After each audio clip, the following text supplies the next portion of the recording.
आज के video lecture में हम लोग तापमान के क्षैतिज वितरण की बात करने जा रहे हैं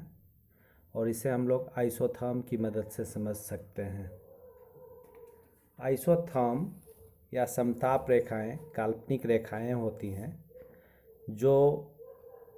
मानचित्र पर समान तापमान वाले स्थानों को मिलाते हुए खींची जाती हैं। इसे समुद्र तल के तापमान के अनुरूप किया जाता है क्योंकि अलग अलग ऊंचाई पर तापमान में परिवर्तन होता है। आइसोथर्म दो शब्दों से बना है। आइसोस मीन्स इक्वल, थर्म्स मीन्स टेम्परेचर, यानी समान तापमान को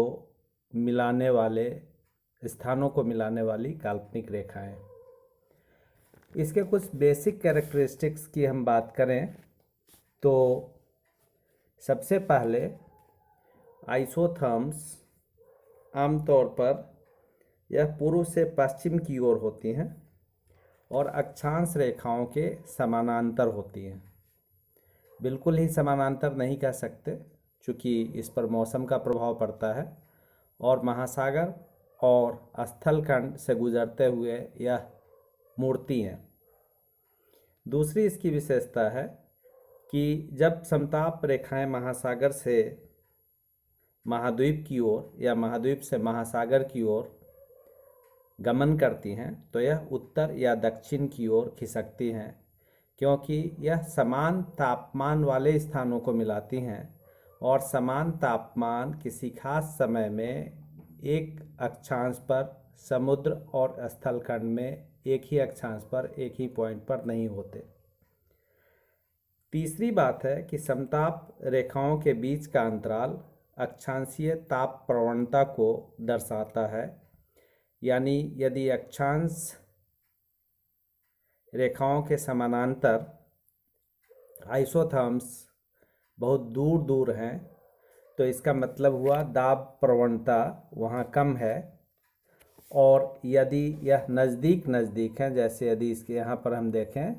तो यहाँ पर समताप रेखाएं बेहद नज़दीक नज़दीक हैं तो यहाँ जो प्रवणता है या टेम्परेचर ग्रेडियंट है वह ज़्यादा है। दूसरी ओर यदि हम इस एरिया में देखें तो यहाँ पर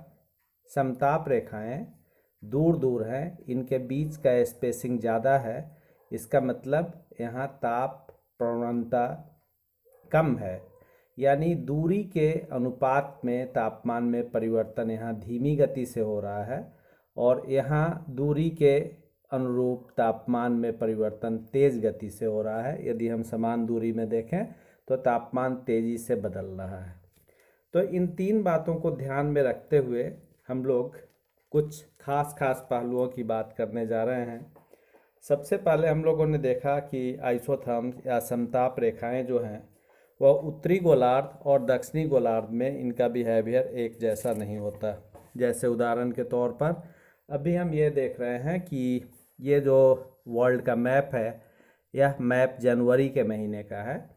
आमतौर पर हम लोग समताप रेखाओं को 2 महीनों में दिखाते हैं, एक जनवरी और दूसरा जुलाई, क्योंकि जनवरी और जुलाई दोनों ही एक्सट्रीम टेम्परेचर वाले महीने होते हैं। दूसरी बात कि जनवरी के महीने में यदि एक गोलार्ध में, मान लीजिए कि ये एक उत्तरी गोलार्ध है, तो इस उत्तरी गोलार्ध में यदि जनवरी में विंटर है तो यहाँ समर होगा। तो इसका अपोजिट हुआ, यानी कि एक गोलार्ध में यदि विंटर है तो दूसरे गोलार्ध में समर होगा। उसका कारण है कि जनवरी के महीने में सूर्य की सीधे किरणें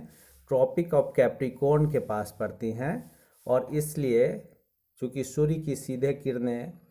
मकर रेखा के आसपास हो जाती हैं, इसलिए सूर्य की किरणें उत्तरी गोलार्ध में बेहद तिरछी हो जाती हैं और यहाँ विंटर होता है, जबकि दक्षिणी गोलार्ध में समर होता है।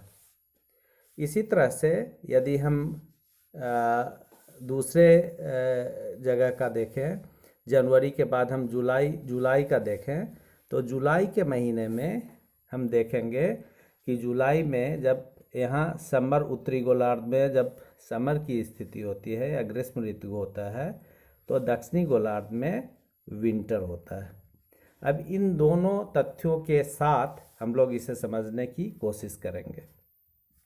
सबसे पहले जनवरी के आइसोथर्म की बात हम लोग करने जा रहे हैं, और जनवरी के आइसोथर्म्स में सबसे पहला कैरेक्टरिस्टिक्स ये दिख रहा है कि दक्षिणी गोलार्ध में ये अपेक्षाकृत सीधी रेखाओं के रूप में है, इसमें बहुत ज़्यादा मोड़ नहीं है, खास करके यदि साउदर्न पार्ट की बात करें, साउदर्न मोस्ट पार्ट की बात करें तो।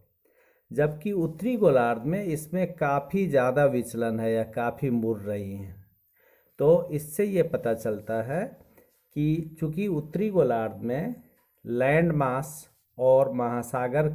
जो है वो लैंड मास बहुत ज़्यादा है, तो इसलिए यह विचलन बहुत ज़्यादा होता है। दक्षिणी गोलार्ध में लैंड मास कम है, सिर्फ दक्षिण अमेरिका, अफ्रीका का साउदर्न पार्ट और ऑस्ट्रेलिया, ये छोटे छोटे क्षेत्र हैं, इसलिए इसके बाद के क्षेत्रों में जो समताप रेखाएं हैं वह ऑलमोस्ट लैटिट्यूड के पैरेलल चलती हैं, या इसमें काफ़ी कम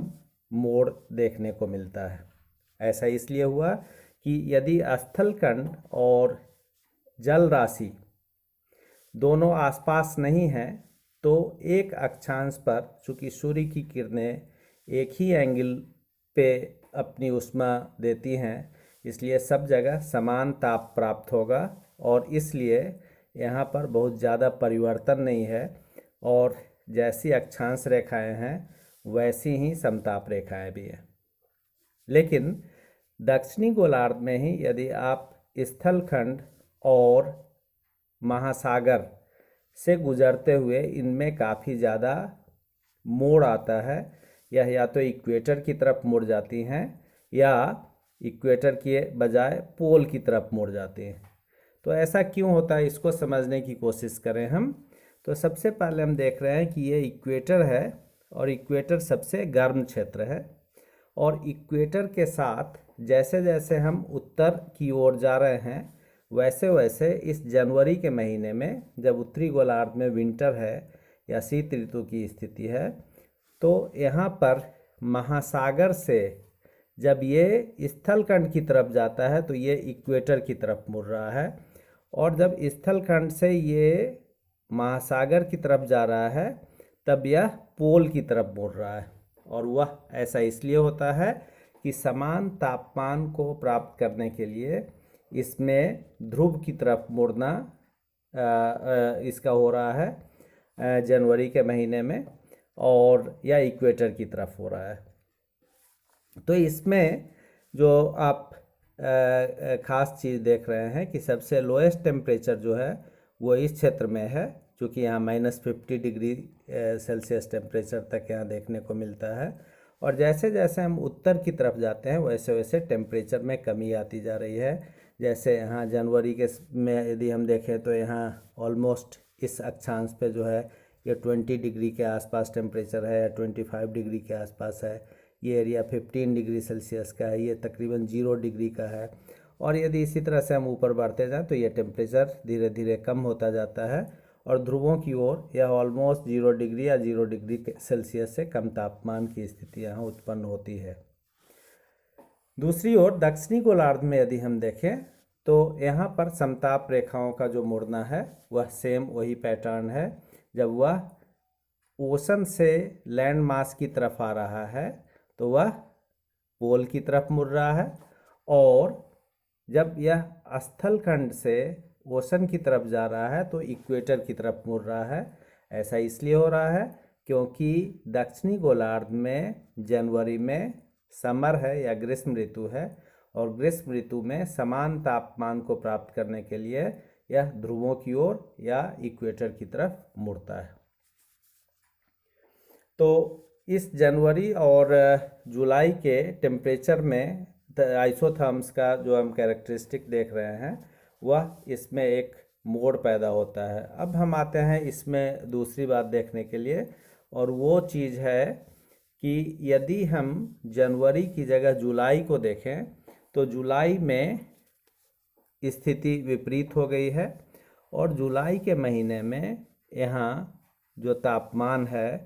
तापमान में सूर्य की जो सीधी किरणें हैं जुलाई में, वह ट्रॉपिक ऑफ कैंसर के पास 90 डिग्री का कोण बनाता है, और उत्तरी गोलार्ध जो पूरा है यहाँ पर समर की स्थिति होती है, और दक्षिणी गोलार्ध में विंटर की स्थिति होती है।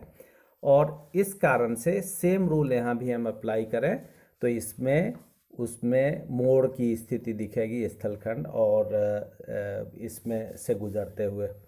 क्लोज स्पेसिंग की जो बात है, या दूर दूर या पास पास पास होना है, वो भी इसी चीज़ से प्रभावित होता है। तो ये तो समताप रेखाओं को हम लोगों ने समझने की कोशिश की, और ये जो समताप रेखाएं हैं, यदि आप किसी भी मानचित्र पर इसको देखते हैं तो आप बहुत आसानी से ये अनुमान लगा सकते हैं कि वर्ल्ड में या इंडिया का या राजस्थान में किस भाग में बहुत ज़्यादा तापमान कम हो जाता है या बहुत अधिक तापमान होता है,